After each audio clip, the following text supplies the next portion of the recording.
साथियों, इस बार का ये कॉन्क्लेव ऐसे समय में हो रहा है जब दुनिया के दो बड़े रीजन में युद्ध की स्थिति है। ये दोनों रीजन ग्लोबल इकोनॉमी के लिए और खास तौर पर एनर्जी सिक्योरिटी के लिहाज से बहुत अहम है। इतनी बड़ी ग्लोबल अनसर्टेनिटी के बीच हम सभी यहां द इंडियन एरा यानी भारत के युग की चर्चा कर रहे हैं।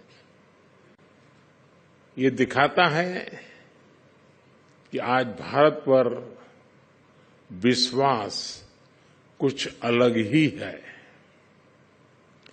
ये दिखाता है कि आज भारत का आत्मविश्वास भी कुछ विशेष है। साथियों, आज भारत दुनिया की फास्टेस्ट ग्रोइंग मेजर इकोनॉमी है। आज भारत जीडीपी के हिसाब से 5th लार्जेस्ट इकोनॉमी है। हम ग्लोबल फिनटेक एडॉप्शन रेट के मामले में नंबर 1 है। आज हम स्मार्टफोन डेटा कंजम्पशन के मामले में नंबर 1 है।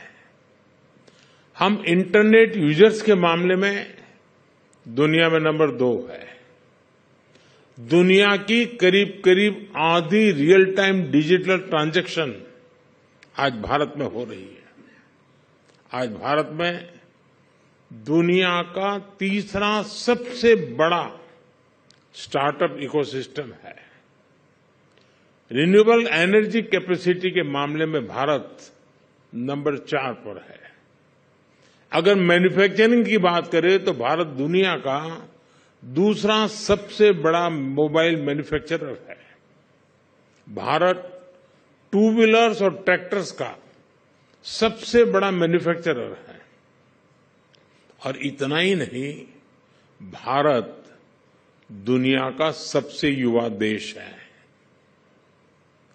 दुनिया में तीसरा सबसे बड़ा साइंटिस्ट और टेक्नीशियंस का पूल भारत में है। यानी साइंस हो, टेक्नोलॉजी हो, इनोवेशन हो, भारत क्लियरली एक स्वीट स्पॉट पर उपस्थित है। सभी तक पहुंचे। साथियों, आज भारत की ग्रोथ को लेकर जो भी प्रेडिक्शन हो रही है, उनका कॉन्फिडेंस भी बताता है कि भारत किस दिशा में है। यह पिछले कुछ हफ्तों और महीनों के आंकड़ों में भी देख सकते हैं। पिछले साल हमारी इकोनॉमी ने हर प्रेडिक्शन से बाहर कहीं बेहतर किया। वर्ल्ड बैंक हो, आईएमएफ हो, मूडीज हो, सभी ने भारत से जुड़े फोरकास्ट को अपग्रेड किया है। ये सारे संस्थान कह रहे हैं कि ग्लोबल अनसर्टेनिटी के बावजूद भारत 7+ रेट के साथ ग्रो करता है। वैसे हम भारतीयों को पूरा कॉन्फिडेंस है कि हम इससे भी कहीं बेटर परफॉर्म करेंगे। फ्रेंड्स, भारत के इस कॉन्फिडेंस के पीछे कुछ ठोस कारण है। मैन्युफैक्चरिंग हो या फिर सर्विस सेक्टर, आज दुनिया भारत को इन्वेस्टमेंट के लिए पसंदीदा जगह मान रही है।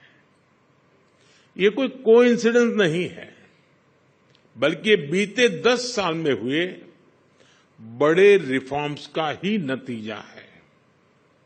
इन रिफॉर्म्स ने भारत के मैक्रो इकोनॉमिक फंडामेंटल्स को ट्रांसफॉर्म कर दिया है।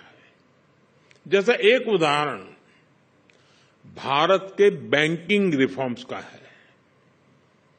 हमारे बैंकिंग रिफॉर्म्स ने बैंकों की फाइनेंशियल कंडीशन को तो मजबूत किया ही है, उनकी लैंडिंग कैपेसिटी को भी बढ़ाया है। इसी तरह जीएसटी ने अलग अलग सेंट्रल और स्टेट इनडायरेक्ट एसेट्स को इंटीग्रेट किया है। इंसॉल्वेंसी एंड बैंक्रप्सी कोड यानी आईबीसी ने रिस्पांसिबिलिटी, रिकवरी और रिजोल्यूशन का नया क्रेडिट कल्चर डेवलप किया है। भारत ने माइनिंग, डिफेंस, स्पेस जैसे अनेक सेक्टर्स को प्राइवेट प्लेयर्स के लिए, हमारे यंग एंटरप्रेन्योर्स के लिए खोला है। हमने एफडीआई पॉलिसी को लिबरलाइज किया ताकि दुनिया भर के इन्वेस्टर्स के लिए यहां ज्यादा से ज्यादा अवसर बन सके। हम अपनी लॉजिस्टिक कॉस्ट और टाइम को कम करने के लिए आधुनिक इंफ्रास्ट्रक्चर पर फोकस कर रहे हैं। हमने बीते दशक में इंफ्रास्ट्रक्चर पर इन्वेस्टमेंट को अभूतपूर्व